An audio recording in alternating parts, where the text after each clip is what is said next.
Great. Let's fucking do this. Hello. Welcome to the official Metal Gear Solid Masterclass. This is a masterclass on a university level on the history, the lore, the intricate story, and the characters in the Metal Gear Solid universe. Now, what the fuck is Metal Gear Solid? How many here have had some sort of encounter with the series before? 1, 2, 3, 4, 5. So we have some new people. The whole idea of this is that you can walk in, have no fucking idea what you're actually seeing. I'm just turning this down. Great. Please, yeah. The whole idea is that you can just walk in, have a masterclass in the world's most overly complicated story that's ever been made, and walk out a master of this. If you put in the time. I won't force any of you to stay for the entire duration because this is going to take a while. But if you leave before it's over, you won't get a grade. You can't put this on your resume unless you stay for the entire thing. Before we can actually start, we have to make some things clear before we actually get into the games. First of all, we need to talk about a certain psychopath. And that psychopath is the creator of this whole franchise. That's Hideo Kojima. Japanese man in his 50s-ish. Was working for Konami when he made these games. And what do we need to know about Kojima? Kojima is a movie buff. He loves movies. He hates nukes. He hates war. He loves guns. He loves the military. He hates people who fight in the military, but he loves soldiers. He's a weird man. He's a really weird man. Also, I thought he loves celebrities. That's why so many celebrity things. That's all that's on his Twitter. And another iconic thing that I think is important is to also recognize the iconic Hideo Kojima tweet. Egg Benedict looks like boobies. We're shaking the plate, lol. Don't laugh. It's not funny. It's not funny. His Egg Benedicts looked like boobies when he was shaking the plate. And that's a part of him as well. So, how are we going to do this? How are we going to talk about this game series? First of all, I'm going to put up some things that are just the games we're going to talk about in release order.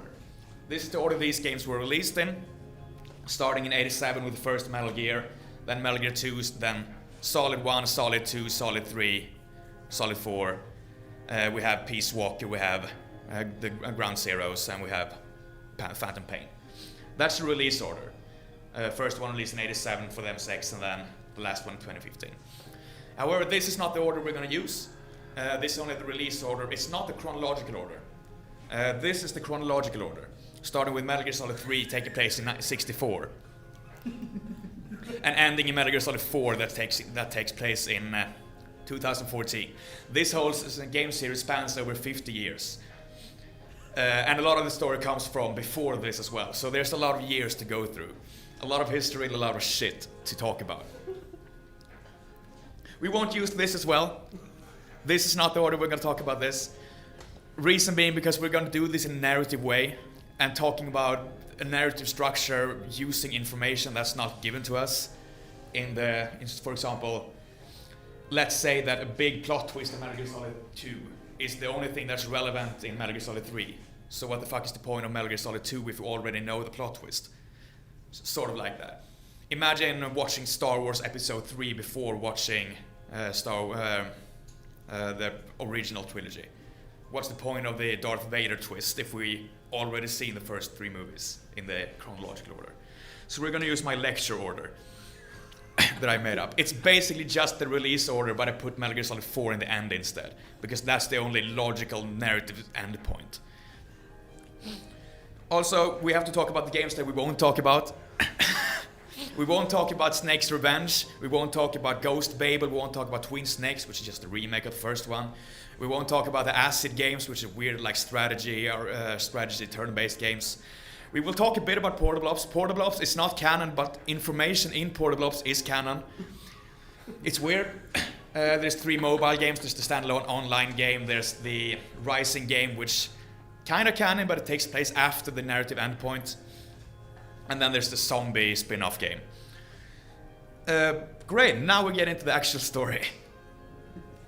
Let's talk a bit about our main character. There's not a lot to be said about our main character before the game starts. Most of his story comes from in-game. We play Solid Snake. For better or for worse, you can think of him as your main character.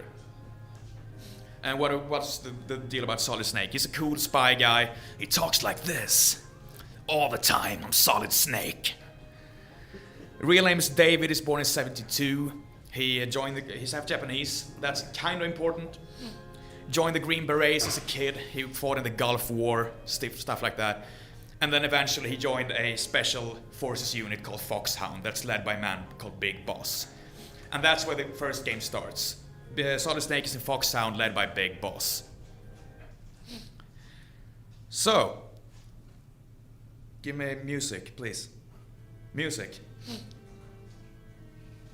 Let's turn this shit down. Prisjakt, nice. Let's talk a bit about the first Metal Gear. The first Metal Gear barely has any story at all. Whoa, that's loud.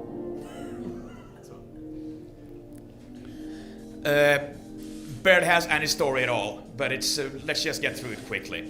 So, I have to make this. I didn't have time to actually put the time levels in the way they're supposed to, so I'm gonna have to do this manually. The year is 1995, if I remember correctly, yeah.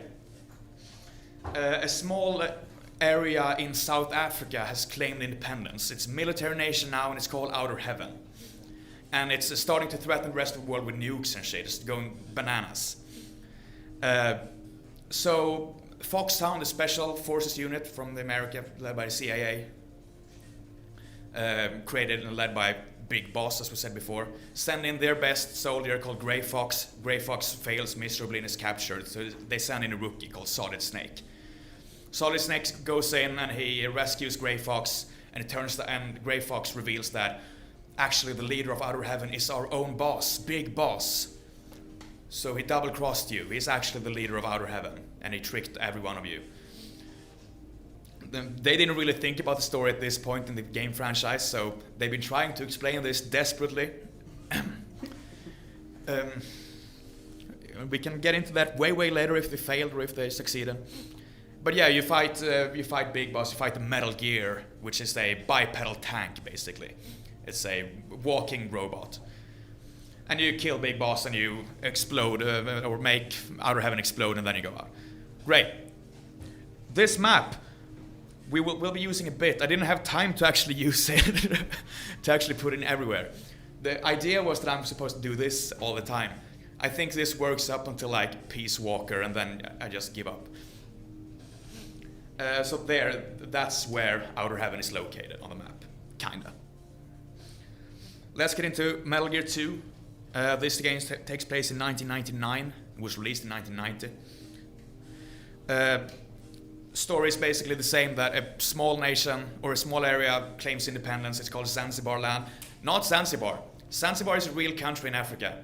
Big difference. This is Zanzibar land, which is a fictional country that's located on the borders of Pakistan, China, and Tajikistan. Why they call it Zanzibar land, I don't know. I really don't know. In a later game, they accidentally called it Zanzibar and they got in trouble because they called Zanzibar a terrorist nation. So they had to change it back to Zanzibar land. So yeah, they claim independence, they start threatening the world with nukes. The world is rid of nukes at this point, so they become pretty much the only nuclear power. So that's a crisis. Along with this, oil basically runs out all over the world, creating an energy crisis. But a doctor called Kiomar fixes this with a formula, but he's kidnapped by Zanzibar agents and is like held hostage. So they send in Solid Snake to rescue Dr. Kiomar to Zanzibar land. Also, real quick, I think it was really funny to talk about. You might notice that the art in the bottom right and the art in the top left look kind of different, almost like they were made at completely different times. That's because they were. This is how most people think when they think Metal Gear 2 and the characters, but this is not how the game was released. This is in re-releases version. Why did they change everything? Because copyright, because back in the day they didn't give a fuck. Because this was the original character portraits. Where we have Einstein playing Dr. Madnar, we have Sean Connery being all good. We have Snake gracefully being played by Mel Gibson. So yeah, they had to change that all. We have Dolph Lundgren as well, up in the top there. So yeah, I must admit I miss Mel Gibson Snake, but yeah, that's a lost era. This is where Zanzibar land is located on the map. We'll blast through this as well. Snake is sent into Zanzibar land, still in Foxtown, but Foxtown is now run by a colonel called Roy Campbell, so it's Colonel Campbell who's the commander-in-chief of Foxtown now. He goes in to save Marv, or Dr. Key Marv. Marv dies, but we manage to get his formula. We notice that our old friend and comrade who we fought in the Gulf War with in the Outer Heaven, Grey Fox, is actually now working with Zanzibar land. So we have to kill him as well. And it's a big moment that we have to kill our own friend. And it turns out that the boss of this place is Big Boss again. He survived somehow, even though you literally had him explode in the first game. But it's fine, and Big Boss has a big speech about how Zanzibar land is supposed to be a nation where soldiers aren't treated as tools of the government, and soldiers can never live in the real world. They're stuck on the battlefield, and his plan is basically just to create more wars so soldiers can keep on doing their thing.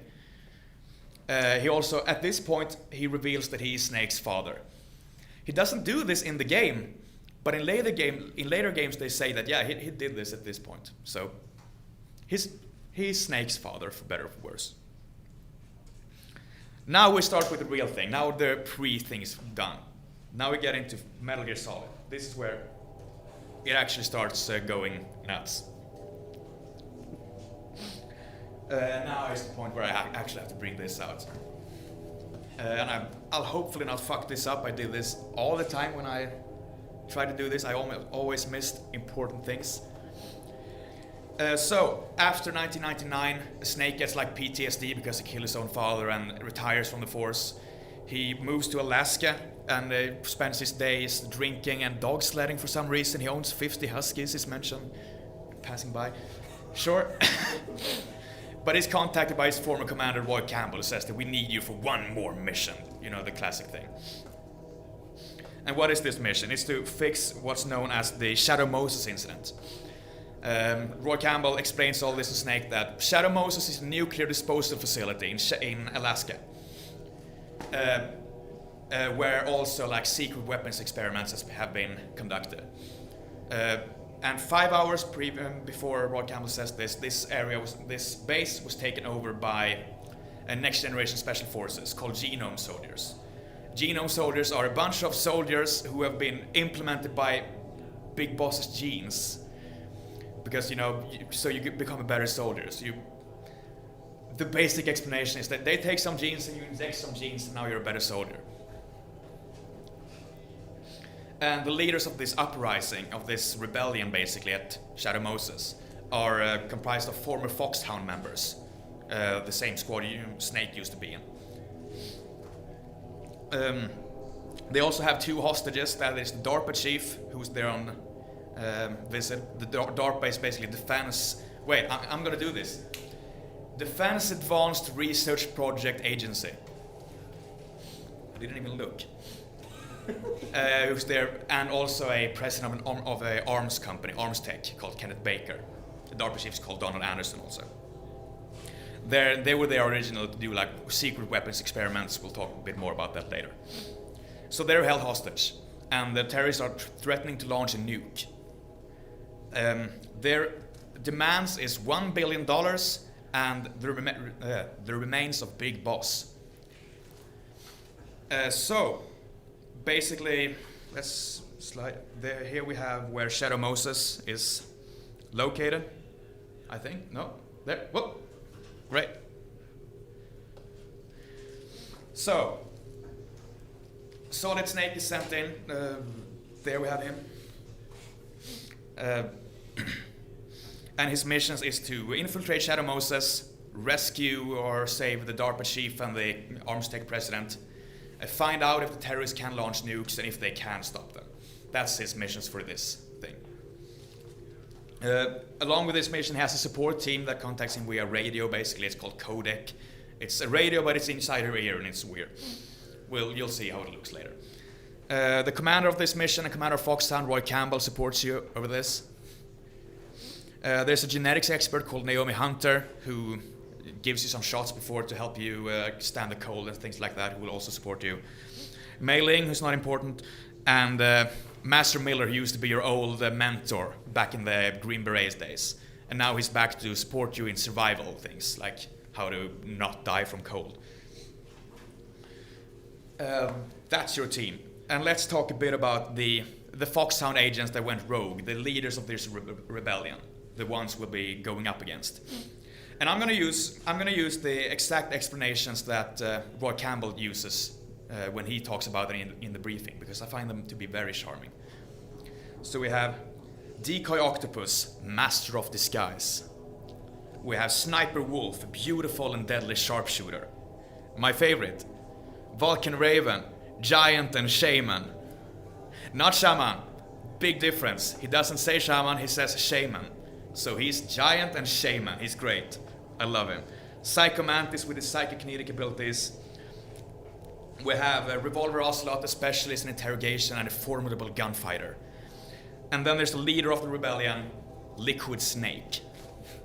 A man who bears the same code name as Solid Snake, and is basically described to look identical to him, except that he's blonde, because that looked cool, I think. So we sneak inside Shadow Moses. We manage to, Snake manages to contact the DARPA chief. No, this is important. Don't laugh.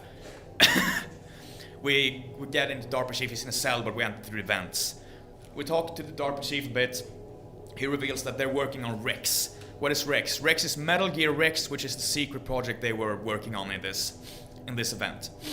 It's another Metal Gear, is a bipedal tank, just that this one has nuclear launching capabilities. So it's a walking tank that can fire a nuke from anywhere in the world without using an ICBM or like a nuclear platform. He says that he's not sure if the terrorists can launch the nuke, because to launch a nuke he needs PAL codes. It's 2 codes that you need to activate the nuke. DARPA chief has one and ArmsTech president has one. There's also 3 key cards you can use to activate the nuke. However, DARPA chief says that they got his code because Psycho Mantis could read his mind. He's also, DARPA chief is acting kind of weird towards us. He keeps asking, are you sure you don't know anything else? Or do you know, what have they told you? He's trying to get information out of you. And then he gets a heart attack, a mysterious heart attack, and dies on the spot. And no one on the support team and Snake doesn't know what the fuck happened. But he just gets a heart attack and falls dead. We escape the cell, we meet Meryl. Meryl is Roy Campbell's niece, who is also kept prisoner, but she managed to escape by tricking Poop Johnny. That's Poop Johnny, down to the left. Don't forget Poop Johnny. His character arc is that he's a bad prison guard who poops a lot. He always has diarrhea and he always poops. That's Poop Johnny. Remember Poop Johnny. That's important. I might add, by the way, if anyone wants to ask any questions, that's fine if you want to raise your hand. I won't force you at all, but if there's something you can't follow, go right ahead. Great. Yeah, we've talked a bit to Meryl. She runs away. There's a zoom in on her ass, which is important. Remember Meryl's ass and remember Poop Johnny. This is great. We see Psycho Mantis for a bit floating and being scary, and then it teleports away because he's magic. Great. Now we go to save the ArmsTech president, because DARPA chief is dead. Now there's only one hostage left. We find him in a room. He's tied to a bunch of C4. And we're immediately confronted by Revolver Ocelot, who walks out from a corner and is being cool, and he's, spinning his revolver and he's talking about, this is the cult single action army revolver, this is the greatest handgun in the world. You fight him, but before he is concluded, there's a mysterious cyborg ninja who just jumps down from the roof and cuts off his hand. Ocelot breaks character and screams, my hand, and then he runs away. Cyborg ninja goes bananas and runs away. Sure. You managed to cut the ArmsTech president free. You talk to him a bit. He continues to talk a bit about how, let's see if I can find it. He says that, he also said his code to the terrorists. So now they have both codes and they can launch a nuke. He says that Psycho Mantis couldn't read his mind because he has cybernetic implants in his brain that fights psychokinetic powers, basically. And he says the DARPA chief was supposed to have those as well, which is weird because DARPA chief said that his mind was read.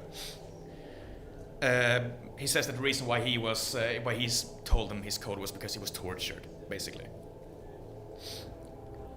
He says that the other cards, the key cards that could also activate the nuke, Meryl has those, so they're safe with Meryl. Great. He also tells Snake to find a certain Hal Emmerich, who's the leader of the team, of the Rex team, basically. He's the one who made Rex. So if anyone knows how to destroy Metal Gear Rex, it's Hal Emmerich. We continue sneaking through the base. We walk out to a field, and a mysterious man calls us and he warns us about the claymores. This man says that he asked to be called Deep Throat. Now this may sound funny, don't laugh. It may sound funny that someone wants to be called Deep Throat. It doesn't sound funny if you're Japanese. And your only relation with the word Deep Throat is the Watergate whistleblower.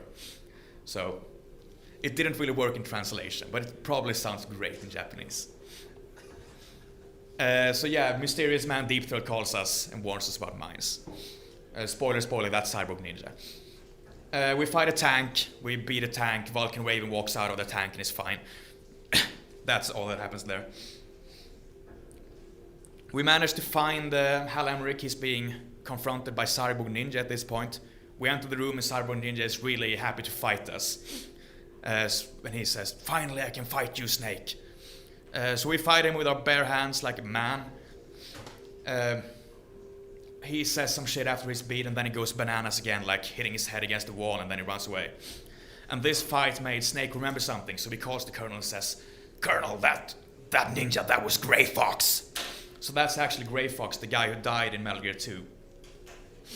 Naomi says, Naomi Hunter, the genetics expert, who's also helping us. She knew about this and she says that after Grey Fox died, Frank Jaeger is his real name, or they took his corpse and they basically revived him.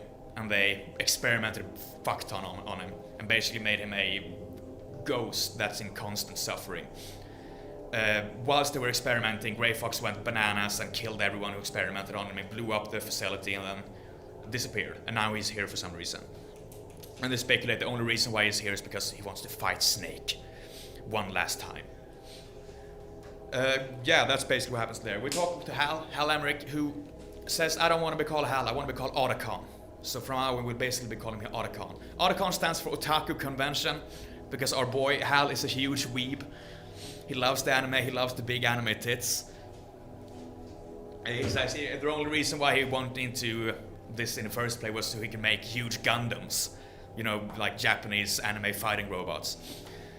And he's very upset when he finds out that they're planning to launch a nuke for Metal Gear, because that was never what it was meant for. But he says that it could be possible, I guess, if you fire it from the railgun. So from now on, he feels betrayed and now he starts to help you destroy Metal Gear. It's revealed to us that if we find the key cards, the ones that could activate the nuke, if those are activated after the PAL codes are put into the computers, we deactivate it. So one activation plus another activation equals a deactivation of the nukes. So now we have to find Meryl because she has the cards, so we can deactivate the nukes. So we find Meryl by looking at different guards' ass. That's why we're supposed to remember Meryl's ass.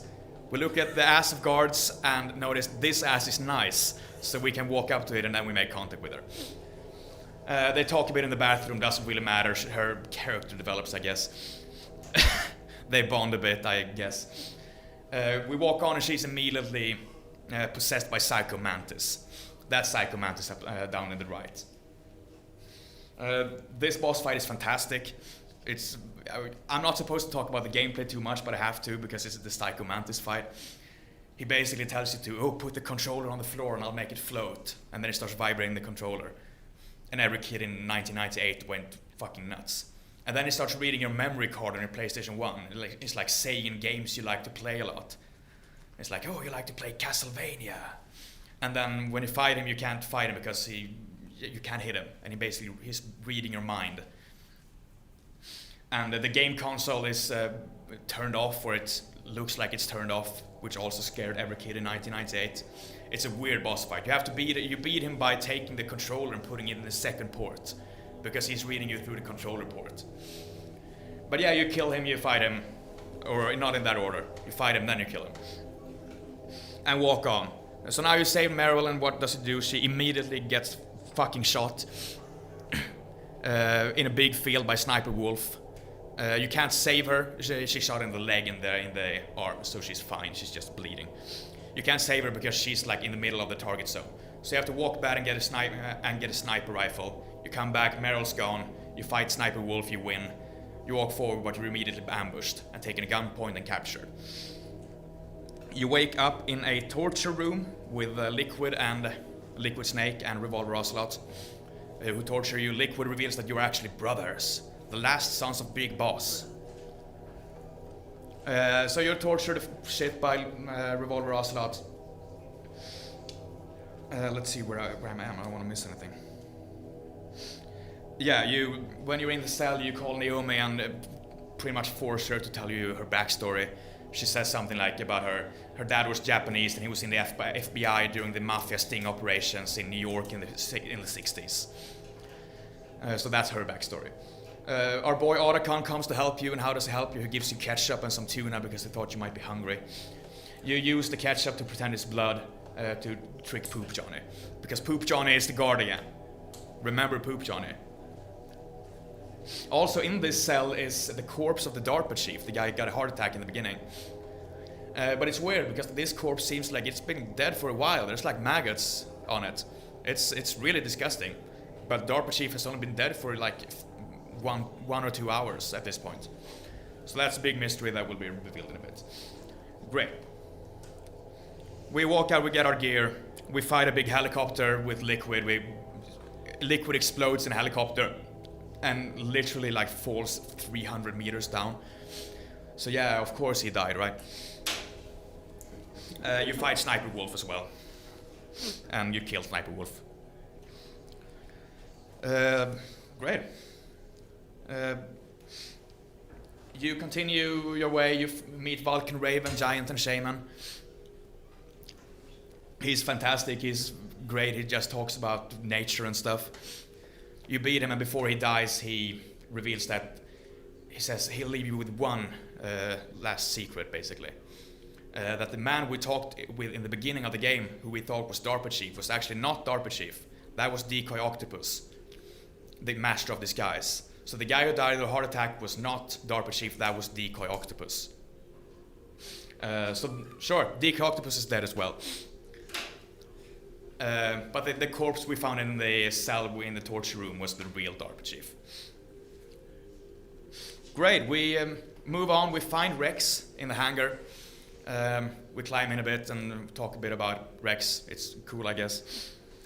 We overhear a conversation between Liquid and Revolver Ocelot, where they talk a bunch about how the plan is to basically use the nuke as a deterrent, and after that they're gonna sell Rex to Russia to Spetsnaz, a Spetsnaz associate of theirs called Sergei Gurlukovich. In return for this, they're basically supplying them with a bunch of weapons and stuff. And they're planning to use these weapons to hold ground in Shadowmoses and make it a military nation, and calling it Outer Heaven. Remember that Liquid is also Big Boss's son. They also talk a bit about something called Fox Die. Now, Fox Die is weird and it's fed to you piecewise in this game, so I'm just gonna spoil the shit out of this game about Fox Die. That's the best way to do this. What is Fox Die? Fox Die is a virus that's basically infecting everyone and is giving people heart attacks. So like Decoy Octopus, that we thought was DARPA Chief, and the Armstead President, they both died of Fox Die. And the one who's spreading Fox Die is Snake. Snake was injected with Fox Die by Naomi in the beginning of the game, so he's basically a virus carrier.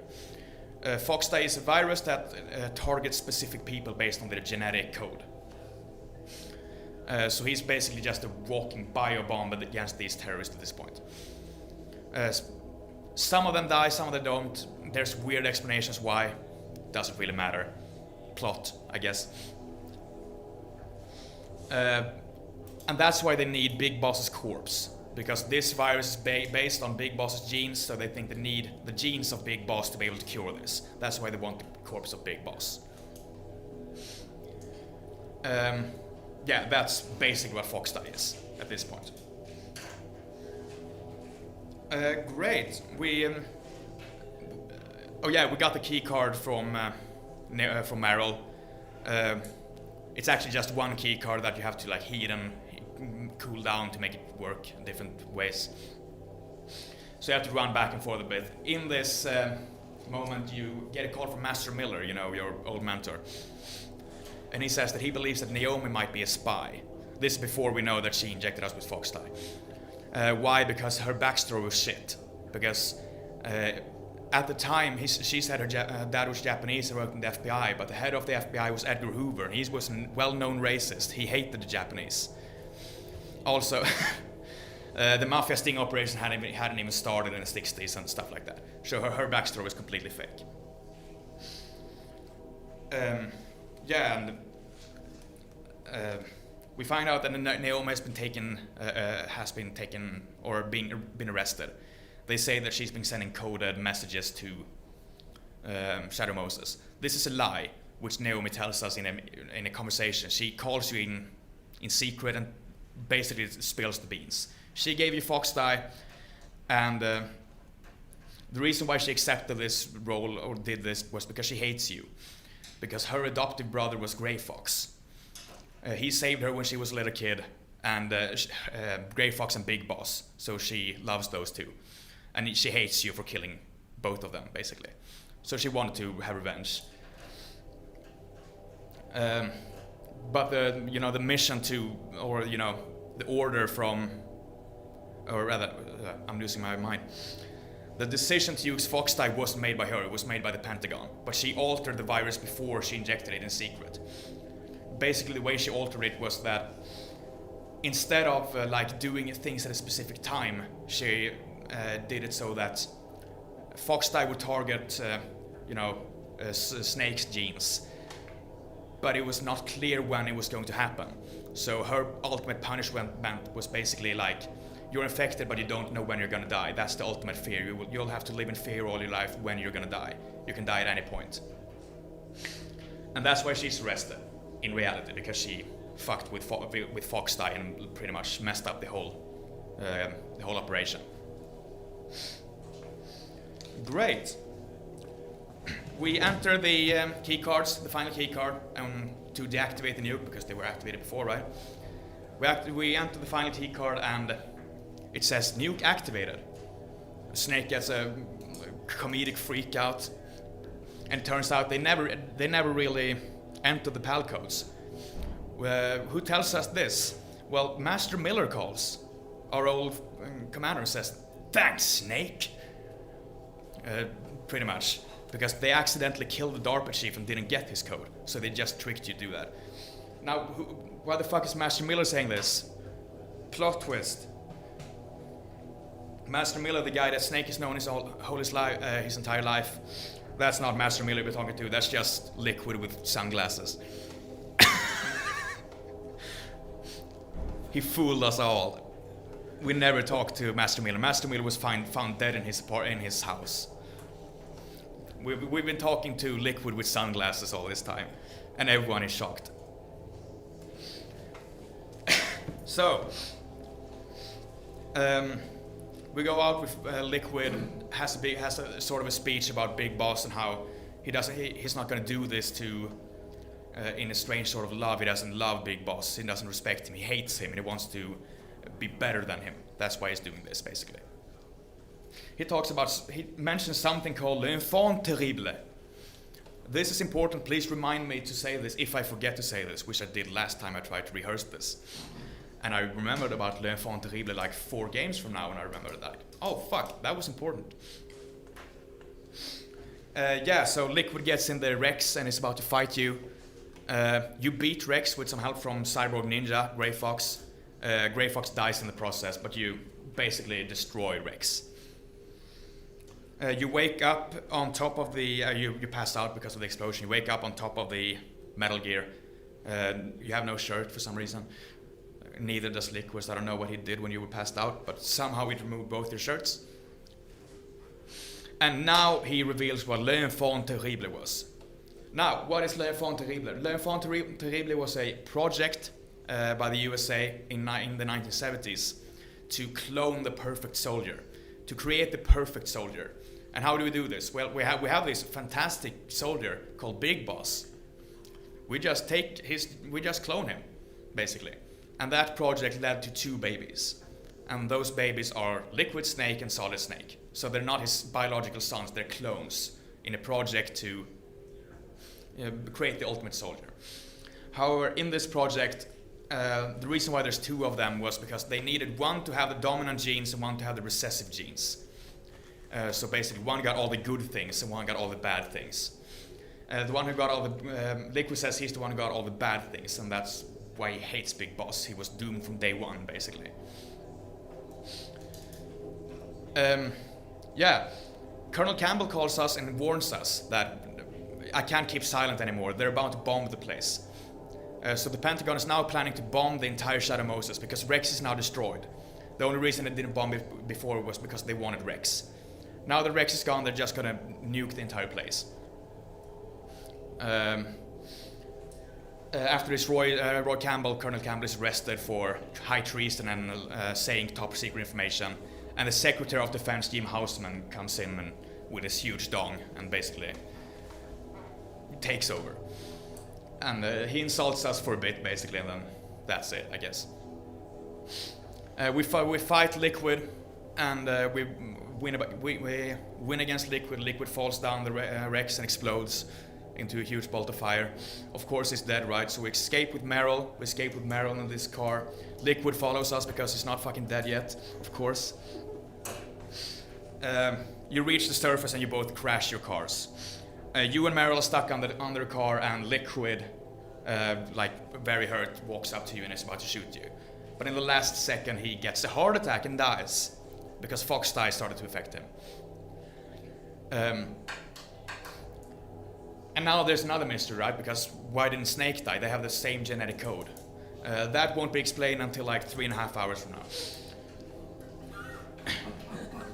But yeah, Campbell calls and says, I got in contact with the president. He arrested the Secretary of Defense. This was all the Secretary of Defense is doing. So the president has him arrested. The bomb strike is called off. Everything is fine. We call Naomi and ask when are we going to die, and she basically just says some deep words about how destiny is destiny, and you'll have to figure it out, I guess. Please, do you want to say that to the entire class, or is there something we should all know? Yes, I have actually a question for you. Yeah. That is Snake. Is Yeah. that a reference to Snake Plissken? Yes. It is? We'll get into that in a bit, but yes, very much Snake Plissken. Okay. Hideo Kojima loves movies, Okay. basically. So yeah, you'll notice something in just a little while. Okay. That's even more blatant. But yeah, so basically you ride off into the sunset with Meryl behind you, and you're both, live happily ever after. I use this picture with the tuxedo because I like it. And that's basically how the first Metal Gear Solid game goes. All games won't take this long. Some will take shorter, some will take longer. But now we're through with the first one, the simplest game in the series. So that's the end of that game, right?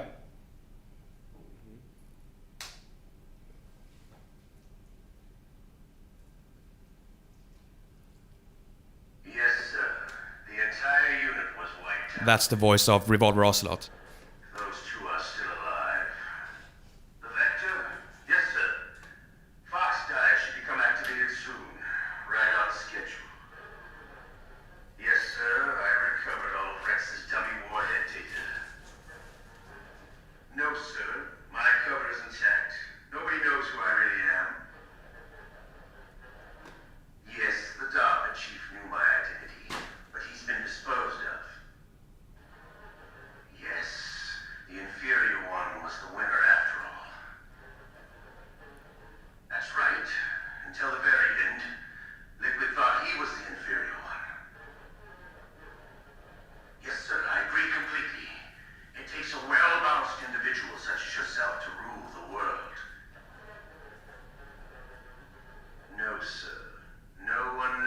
that you were the third one, Solidus.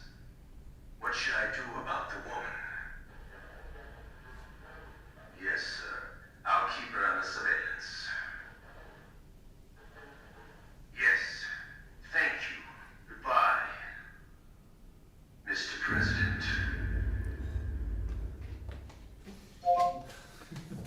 Nice. Great.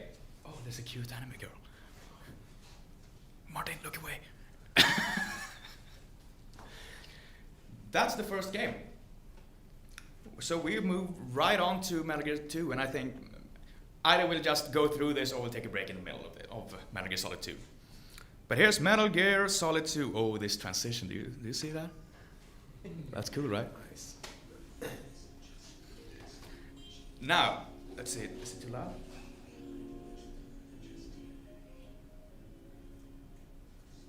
That's probably a good volume. Great. So, before we start into the game, what has happened since last time? This game starts 2 years after the Shadow Moses incident. Snake and Otacon have kind of formed a duo, a rag team duo, touring the world. They work for an organization called Philanthropy, whose goal is to basically find out about new Metal Gear projects and exposing them to the media. So they're basically, that's what they're doing. They're the Metal Gear version of Greenpeace. They get an anonymous information that a new Metal Gear is being developed on a marine ship that's being disguised as a tanker called the USS Discovery.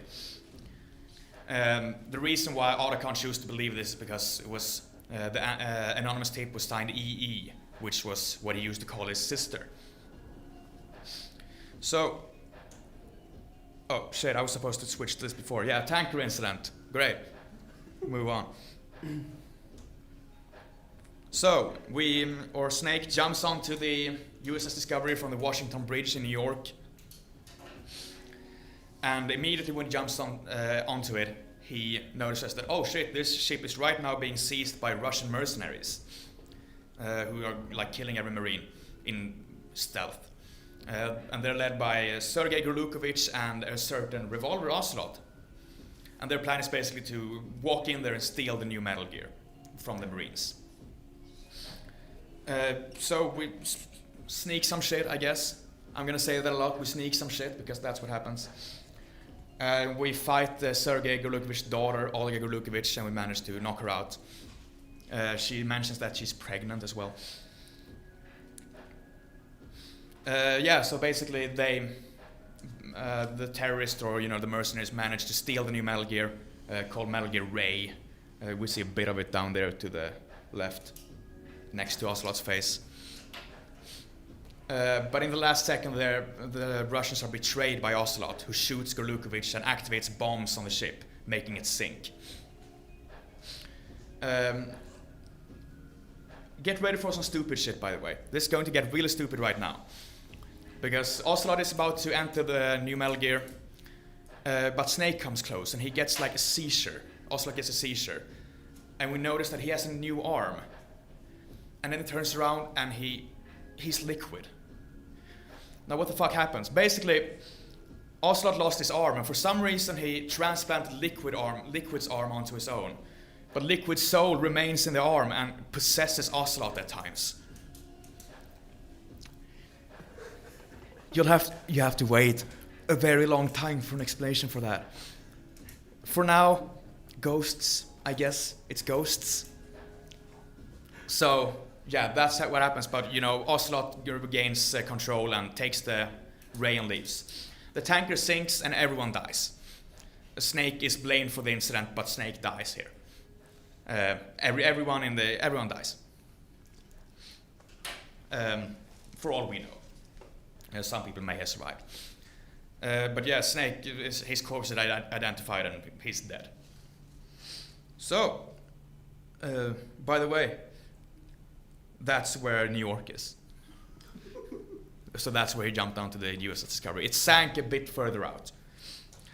Let's move 2 years into the future. To the tanker incident. Now, 2 years after this is on April 29th of 2009 at this point, right? Because of the tanker oil spill, they had to build a cleanup facility called the Big Shell. Basically contains the oil spill of the tanker. But they're also in secret developing a new Metal Gear on board of this facility. This place, Big Shell, is seized by Russian mercenaries and a Navy SEAL Special Anti-Terrorist Squad called Dead Cell. Map. There's where New York is. Now, this anti-terrorist group is basically, it was what Marines used for terrorist exercises. They were a bunch of freaks who were like scary monsters, and you could use them to test your soldiers. Can you handle the real deal? Let's see if you can handle Dead Cell. But they went too far and were responsible for massacre. And because of this, they kind of went rogue. Most of the Dead Cell members have already been killed at this point. There's only 3 remaining. It is also said that the leader of this, You didn't say when this was released or made? This was released in 2001 for the PlayStation 2. Great, that might be relevant actually.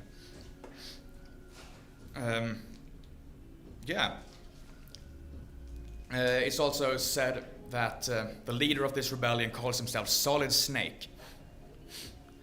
But Snake is dead, so that's impossible, but we'll get into that. Foxhound, still led by Colonel Campbell, sends in one of his troops, one of his agents, Raiden, who we see to the right. That's the main character of Metal Gear Solid 2, now that Snake is dead. Also to help in on this mission with like psychoanalyst stuff is Raiden's girlfriend, Rose, who calls him Jack, which is his real name. So we have Jack and Rose. They basically have like a relationship squabble throughout this game as well. Oh. It's great. It's art. Don't you get the reference? So, moving on. We encounter a Transylvanian vampire who dances flamenco, sucks blood, and uses throwing knives. He's called Vamp, and he's a member of Dead Cell. He's great. We also encounter a Marine who's been sent in the first squad to solve this. No, not a Marine. He's a Navy SEAL called Iroquois Pliskin. Now, you may think he looks like Snake. You may notice he has the exact same voice actor when he talks the exact same way. But Snake is dead. Right? You also see Fortune in passing by. That's the girl up to the right. Her deal is that she carries a huge rail gun that fires like electricity bullets, and she can't be shot. People try to shoot her and they all bounce off. You throw a grenade at her and it's a dud. And she says, "Can someone please finally kill me, or am I like bound to be stuck on the battlefield forever?" She's also a member of Dead Cell, the terrorists. Oh yeah, I forgot to mention their demands. Because they have the president as hostage. I forgot. Sorry. This will happen a lot. On the Big Shell is also the president of the United States, which is held hostage. They demand $30 billion. Is the information given. Great, that's it. Great. Let's move on to useless part of the game, which is the Fat Man bomb adventures. We find a man called Stillman who's like a bomb expert. He says that, my old student, Fat Man, is one of Dead Cell, and he's planning to blow this place sky high. So we go on adventures and disarm some of Fat Man's bombs. I just explained like 4 hours of the game, by the way, in 2 seconds. We're contacted by a mysterious person who warns us about bombs, who calls himself Deep Throat, but immediately switches to Mr. X instead.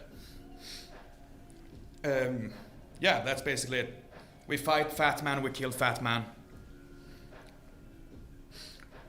We encounter Fortune again.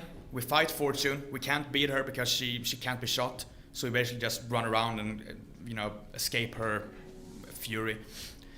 But right at the end, when she's about to kill you, Vamp comes out from behind her and tells her that we need to go.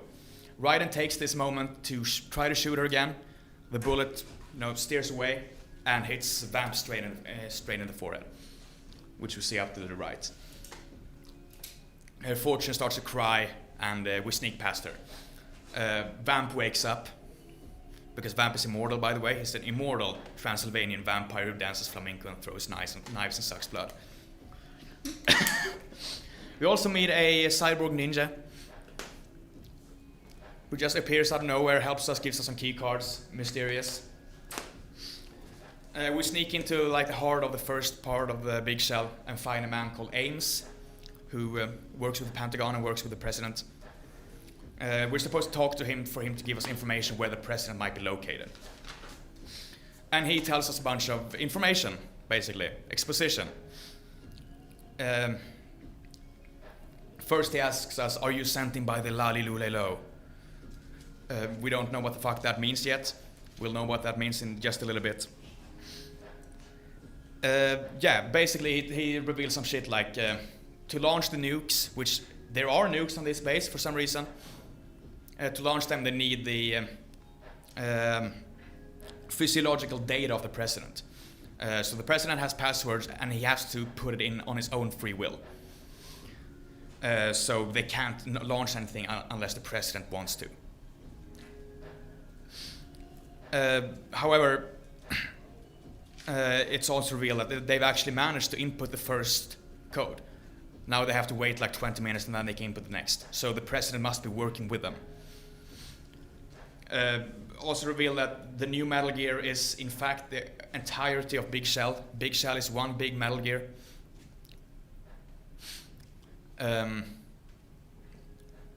Called Arsenal Gear. We'll talk a bit more about that in just a bit. Also, he's very confused when Raiden talks about the demands that the terrorist made. He says that they demanded $30 billion, right? And Ames says, what are you talking about? They never threatened to launch a nuke. The nuke was the goal all along. There's no $30 billion. So basically, the terrorists' plan is to launch a nuke over Manhattan, to use it basically as an EMP blast, to shut off Manhattan from the rest of the world and take the opportunity to seize Manhattan and make it a independent nation, like the rest of the games, an independent military nation. They call the project Sons of Liberty. That's basically what happens, and then Ames gets a mysterious heart attack and dies. Sure. We are discovered by Revolver Ocelot, but we escape with the help of Cyborg Ninja. Great. On our way to meet the president, we run into the leader of this rebellion, Solidus Snake. Now, who the fuck is Solidus Snake? Solidus Snake is the third brother of L'Enfant Terrible. He was made later by a different process, and he's basically a perfect copy of Big Boss. He looks exactly the same, and he's a perfect copy of Big Boss. He's also the former president of the United States. So during the events of, for example, Metal Gear Solid 1, he was the president of the United States. He's the one that Revolver Ocelot talked with in the end there. We'll talk a bit more about his motivations later. Pliskin, Pliskin, flies in on a helicopter with Otacon. And Solidus yells, "Brother, Snake!" And Snake's like, Snake's dead. Pliskin says that Snake's dead. So we fight Solidus in a jet. We beat the jet. Solidus loses an eye, but he manages to escape in a Metal Gear Ray, the same Metal Gear Ray that was stolen from the tanker 2 years earlier. That's Metal Gear Ray. Raiden calls Snake and he's like, "Are you Snake?" Raiden calls Pliskin and says, "Are you Snake?" And Snake says, "Yeah, I'm Snake." So Snake didn't die. Great. Yeah. Let's see where the fuck am I? Where the fuck am I? Skip and Ray. Yeah, Snake is a little speech. Let's skip that. There's also revealed that a reason why they're here is firstly to stop the rebellion and to hinder the nuke. So, you know, Otacon and Snake are basically just standalone people who just enter. They're not sent by anyone. And also, Otacon's sister is on this base. Emma Emmerich. EE for short. So that's also why they're here. Yeah, we continue. This is a slide that I accidentally deleted at some point. So here, there's supposed to be a picture of the president touching her cock. Because he does that. You meet the president and the president says, I'm prepared to face the consequences of my betrayal. And then he just walks up to you and grabs you between the legs. And he's taken aback and he's like, you're a man? So, Metal Gear Solid 2 predicted grab her by the pussy by several years. Because that's the first thing the president does. He thinks you're a girl and immediately just grabs you between the legs. And they're like, oh no, that's a dick.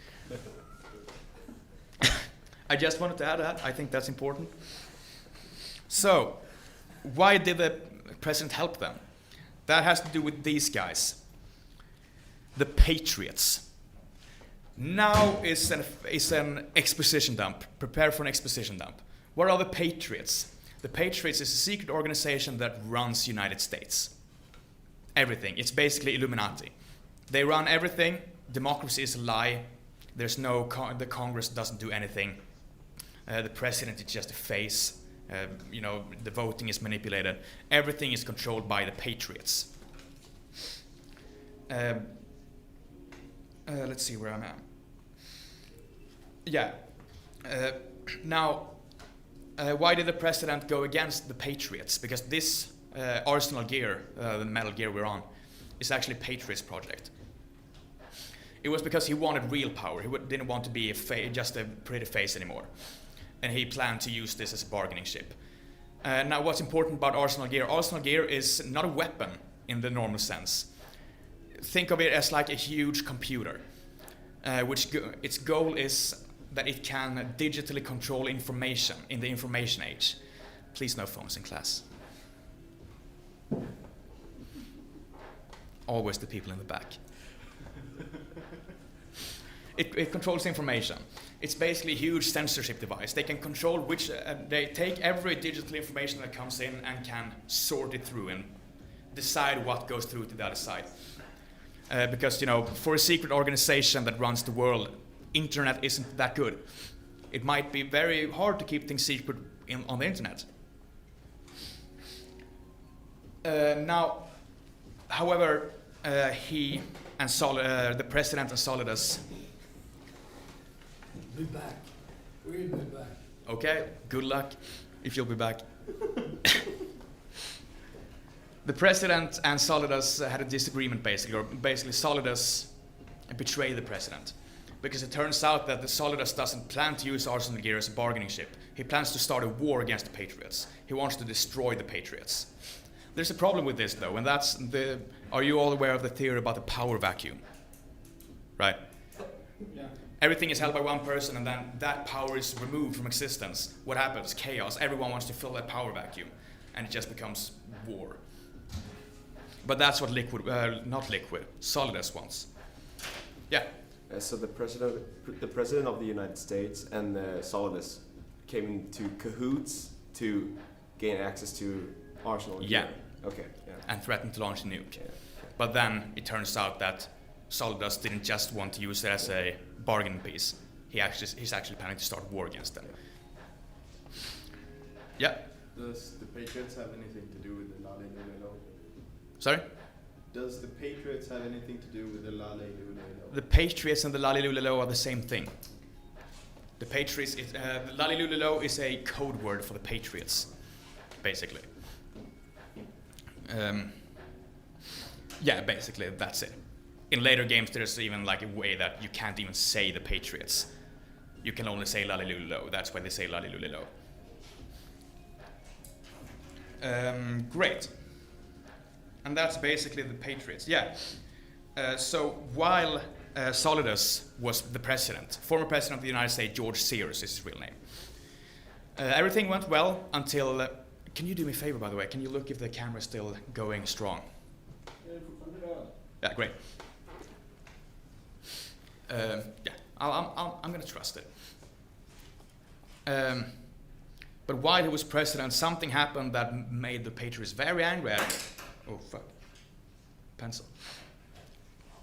And what was that? That was a certain project that the Patriots were not responsible for, and that's the Shadow Moses incident, which was done in secret by not the Secretary of Defense, the President.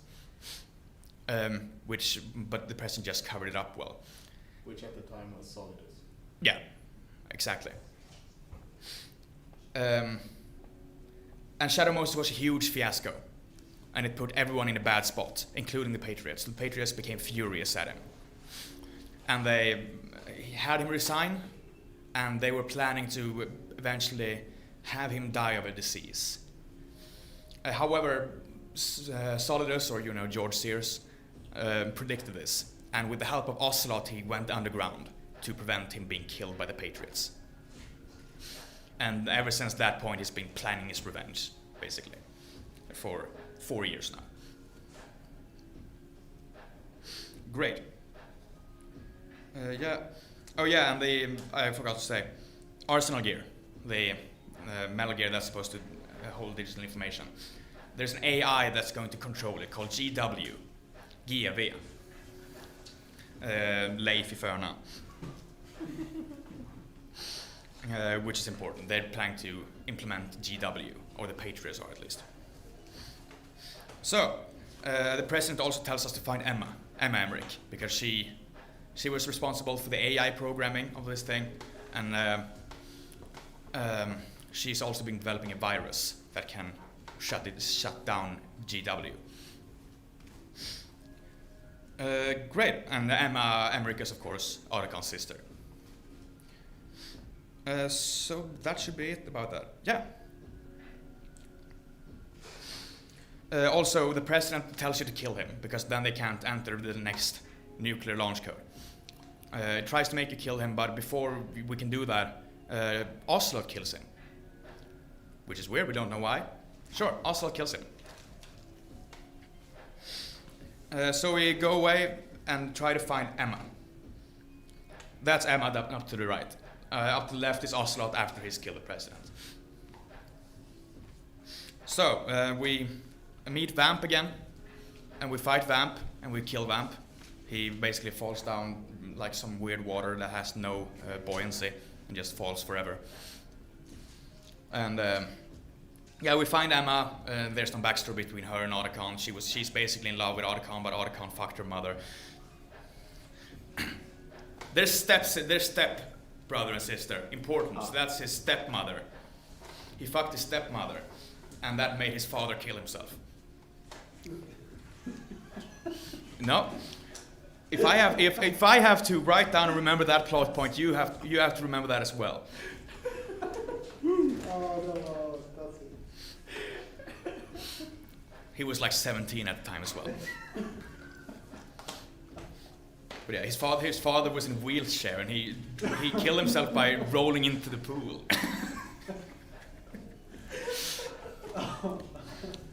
Great. It's not funny. There's death involved.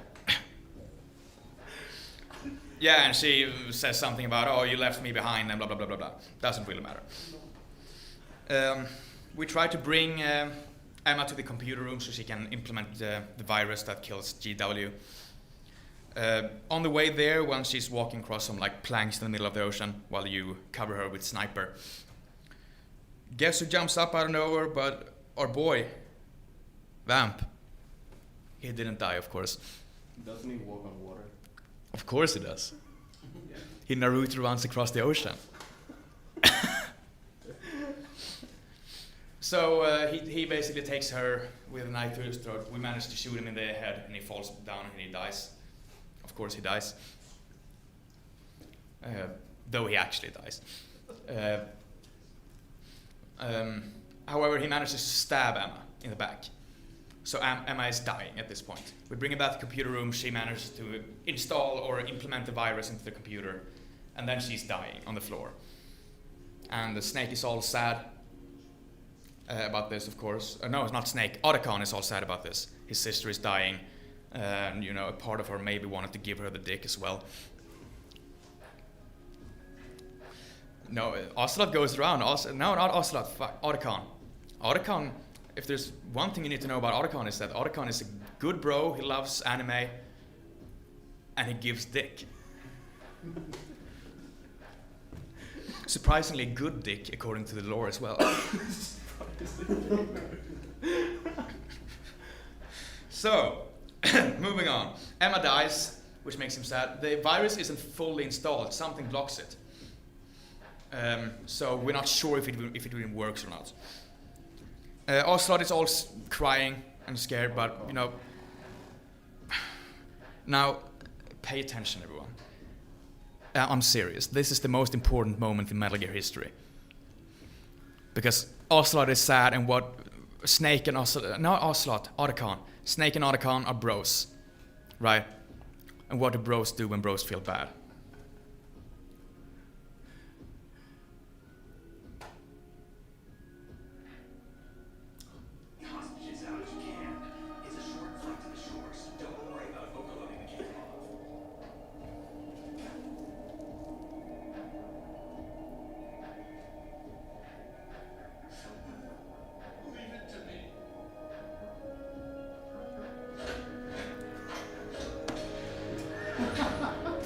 Yeah, they have a secret handshake.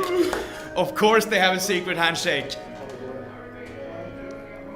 Yeah. Did he have a parrot in his arm? Yeah, that's Emma's parrot. The reason why he's going bananas is because he finds Emma's parrot, and Emma's parrot keeps saying Hal. Because, you know, she kept saying Hal, and that makes him break down. Yeah, so he walks around with the parrot for a while. Okay. Great. So, Otacon. Otacon goes away in a chopper to save some of the hostages. And you and Snake are supposed to figure out how to get inside Arsenal Gear, like the core of Arsenal Gear. Snake fucking betrays you out of nowhere. The cyborg ninja jumps down from nowhere, and they basically knock you out. And Snake says, I was never really on your side. I never said I was on your side. And knocks you out. And you wake up in a torture room with Revolver Ocelot and Solidus. Ocelot says something about how this man is not in any system. He doesn't have a name. He's not registered anywhere. Foxhound disbanded several years ago. He's a non-existent man in a non-existent organization or a non-existing unit. Solidus reveals that he actually knows this man. And this is with the point where Raiden's actual backstory is revealed. That he was a child soldier. Raiden has forgotten all about this and suppressed these memories. He was a child soldier in a civil war, and he was known as like Jack the Ripper or the White Devil. He was taken in, the leader of this squad who took about these child soldiers were Solidus. And he basically killed a bunch of people, and they put him on drugs and stuff like that, and he became traumatized and eventually forgot about that. Maybe with the help of the Patriots. Solidus is basically sort of Raiden's adoptive father. He gave him the name Jack and stuff like that. So yeah, we're tortured for a bit. We're naked as well. And Olga is there. Oh, I forgot. The cyborg ninja up to the left. That's Olga. That's Olga Golukovich, the mercenary, the leader of the Russian mercenaries. Yeah. Was it her we fought on the tanker? Yeah, we fought her on the tanker and knocked her out. She's the daughter of Sergei Golukovich. And she now leads the mercenaries. Yeah, she was pregnant in that game. She's not in this game. This is 2 years later. But yeah, so we wake up and Olga says that we didn't really betray you. We just needed a way to get into Arsenal Gear. So this is our way to get you into Arsenal Gear. We knock you the fuck out and give you to them. And then we make you escape from this prison. So now we're inside Arsenal Gear. Why are you doing this, Olga? Also, Olga reveals that the reason is because the Patriots has ordered her to do it. Because the Patriots have her baby. So she has to betray her own mercenaries in her own country in order to save her baby. Because her baby is linked up to Raiden's vital signs. So if Raiden dies, her baby dies. That's why. Vem var farsan till det? Jaha, jag tyckte du sa det. Ja. No. Great. We escape, we move into Arsenal gear. We sneak through some shit. Raiden is naked this entire time. He can't use weapons because he's busy holding both his hands across his crotch because no one can see his dick. So we sneak around the base like this. We can't hang from things, for example, because then use the hands. So yeah, we would do bicycle flips and shit naked through a level. This is the point where this game fucking flips the fuck out. We get strange calls from Colonel Campbell, where he says that, oh, we have Rosemary, you have to do your mission. He starts to lag in his voice, starts sounding really weird.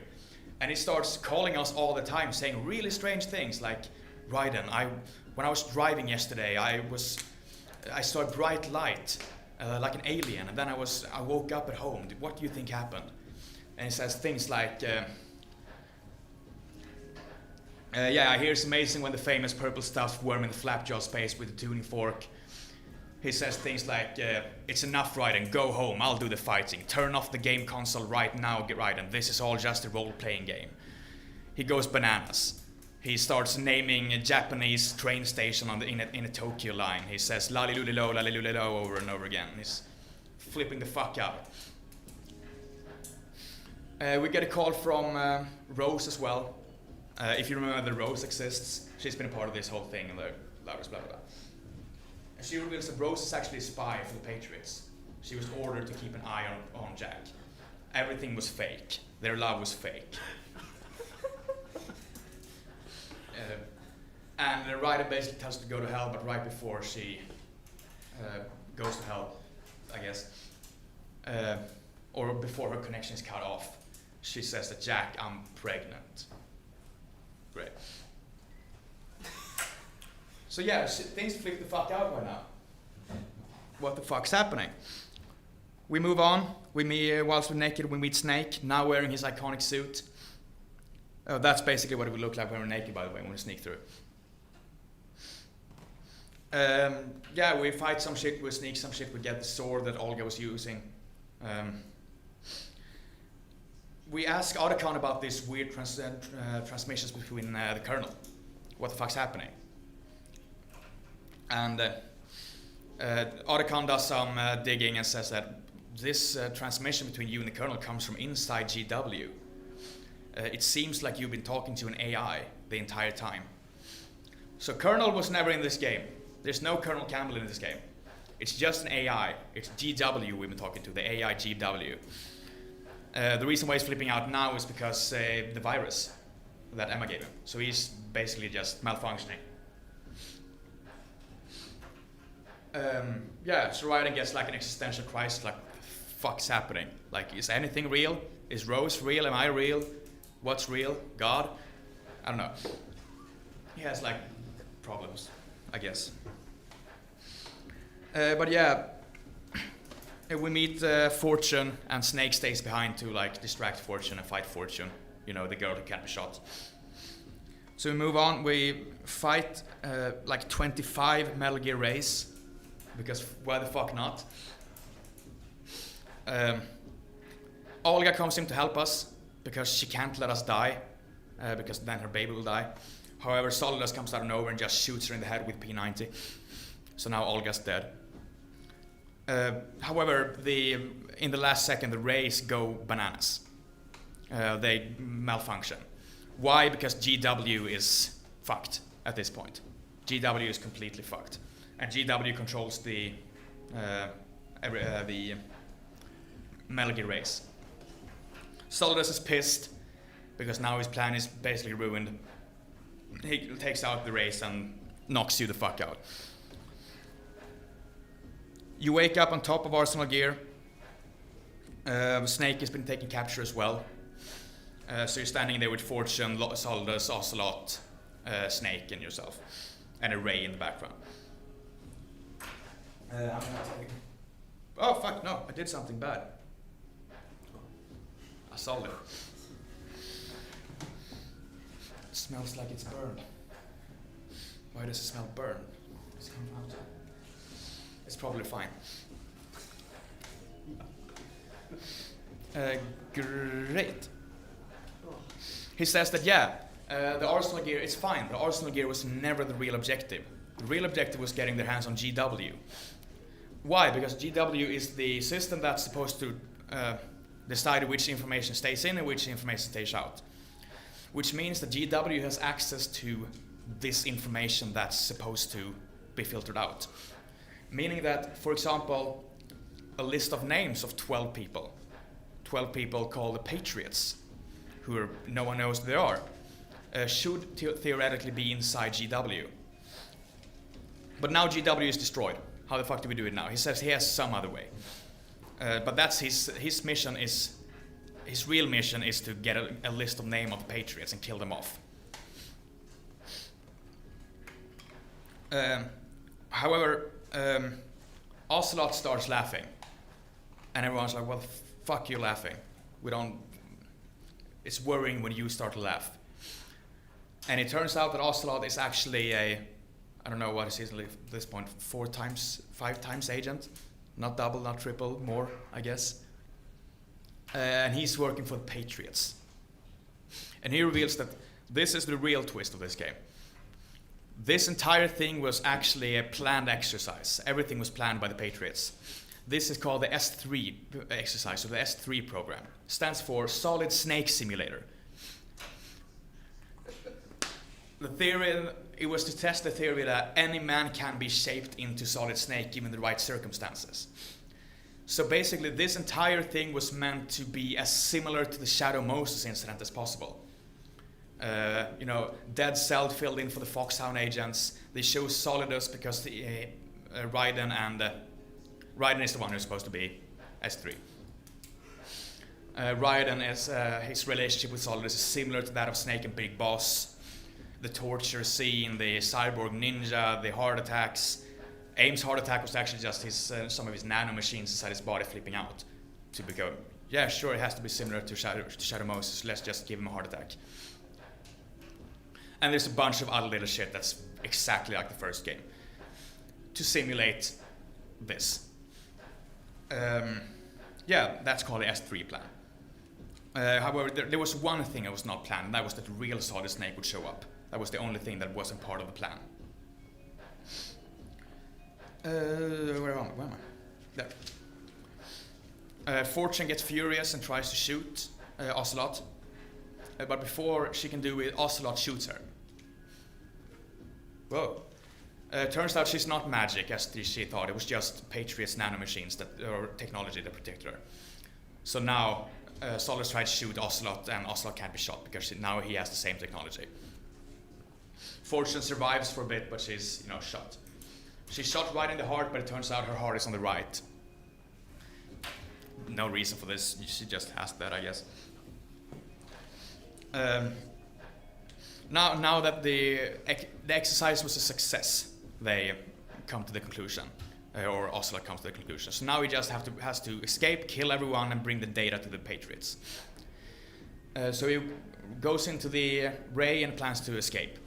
But before he can do this, he's possessed by Liquid. Remember that? And now Liquid's because of his arm. Liquid takes complete control of Ocelot at this point. At this point in the story, Ocelot basically dies because Liquid takes over. Now there's just Liquid. And Liquid says that finally I have the names of the Patriots. Because he's Ocelot, he is direct contact with the Patriots. He has access to information no one else has. So he basically jumps off to get the Patriots and go and kill them for various reasons. And Snake follows. Arsenal gear flips out and crashes right into New York. I actually looked this up. I told you that the reason why they don't show the actual Arsenal gear going into New York was because of budget. That's not the reason. The reason was that this game was released shortly after 9/11. Catastrophic events in New York City being shown is not that great. But yeah, Arsenal gear goes right into Wall Street, basically, just crushes through New York. So now you and Solidus are the only ones left. You get a call from the Patriots, and I won't talk too much about this. It's a very long call where they explain their ideologies. They mention that they're not human. Because, the people who call you, that's Campbell and Rose in the voice of faces of them. Which shouldn't be possible. GW is dead, right? Bye. But they say it was only GW, there's more of us. So the Patriots are not people. They're just AIs that's controlling the world. The Patriots are not real people. Or rather, the people who control are not real people. Or it's AIs that's been controlling this whole thing. And they explain why, and humans can't be trusted to make decisions for their own, and it's a whole thing. It doesn't really matter in the whole lore of things. It's just a pretty good scene. And they tell you to kill Solidus, because if you don't, they will kill Olga Gurlukovich's daughter, her baby. So we fight Solidus. He wants to fight us as well, because he has one extra plan. He knows that there's one more way to get a list of names of the Patriots, because you were in direct contact with the Patriots. So some of the information about the Patriots must be inside of you. So if I just, I don't know, kill you, and I guess he's supposed to cut open his stomach and bring out a book or something. I don't know. That's the plan. But you fight him and you kill him with a sword. And he's dead. And yeah, that's basically Metal Gear Solid 2. Raiden goes down, Snake tells him, like, it doesn't matter if the Patriots control you. There's things that genes and things can't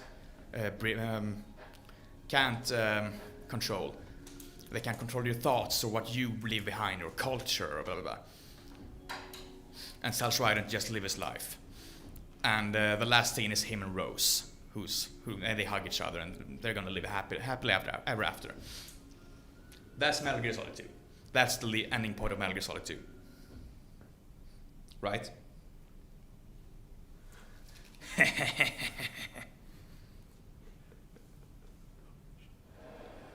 Wait, I have to skip. How do I skip? Do you remember I need to skip. the play? I can't skip on this screen. I need to skip. How? Drag the mouse over to the other side. Is that possible? No.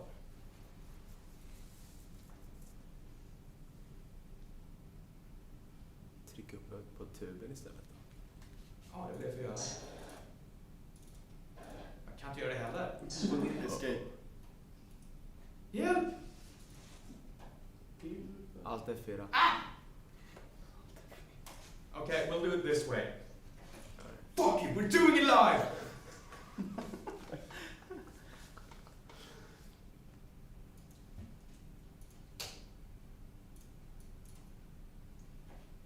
Nej, vänta. Bildspel från aktuella bild. Nej, det kommer.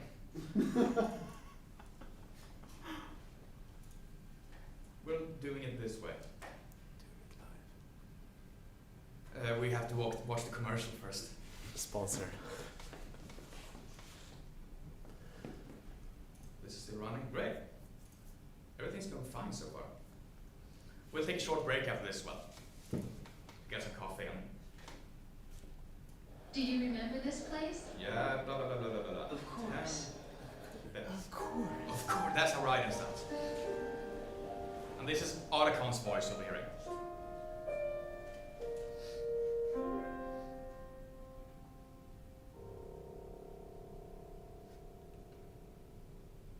Thank you, IGN. Snake, you there? It's me. I've finished going over that disc. Did you find the Patriots list? Of course. It contains the personal data of 12 people. There was a name on it. Snake, it was one of our biggest contributors.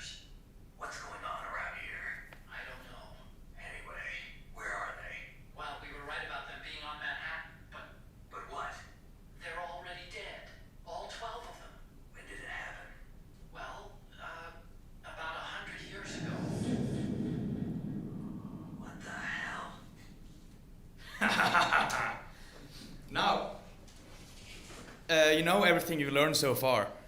Forget about that. Because we won't be talking about it for a long time.